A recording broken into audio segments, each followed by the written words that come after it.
नाव काय आपलं? माझं नाव प्रशांत. आम्ही GSPM NTC कॉलेज नाही का नाळे गावात तिथून आलोय. तर आमचा CEPचा प्रोजेक्ट असतो, म्हणजे त्यात वेगवेगळे डोमेन असतात. त्यापैकी एक डोमेनवर आम्हाला प्रोजेक्ट करावा लागत असतो. तर आम्ही ऑर्गॅनिक फार्मिंगचा डोमेन निवडलं आहे.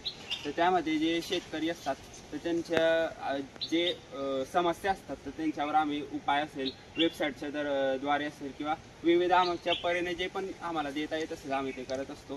तर तुम्ही तुमच्या शेतीमध्ये तरी काय काय पिकवतात?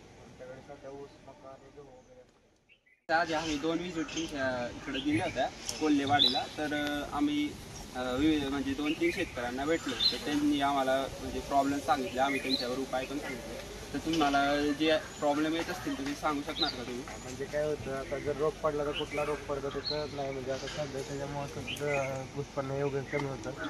बाकी जसं बाकी नाही काय. आम्ही मागील 2-3 वर्षात ऑर्गॅनिक फार्मिंग केली, पण त्याच्यामुळे काय होतं उत्पन्न कमी होतं आणि आम्हाला फायदा पण कमी होतो. मग तर तुम्ही त्यात म्हणजे काय नंतर काय बघितलं का? नाही नंतर नाही काय बघितलं ते तसं फायदा नाही, पण तुम्ही प्रीमियम भावात विकू शकता ना. तुमचं ऑर्गॅनिक फार्मिंग जर प्युअर असेल तर तुम्हाला सर्टिफिकेट भेटू शकतो. हो तर त्याच्यासाठी काही प्रयत्न केला का? नाही आम्हाला फार्मिंगची शेती करते तर त्यांच्यासाठी आम्ही एक वेबसाईट बनवली होती प्रोजेक्टमध्ये. तर ते तुम्हाला दाखवतो.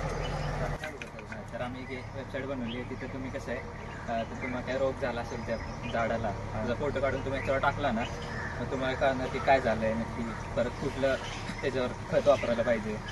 जर नसेल तुमच्याकडं तर तुम्ही तिथनं मागवू पण शकता ऑनलाईन असे येतं.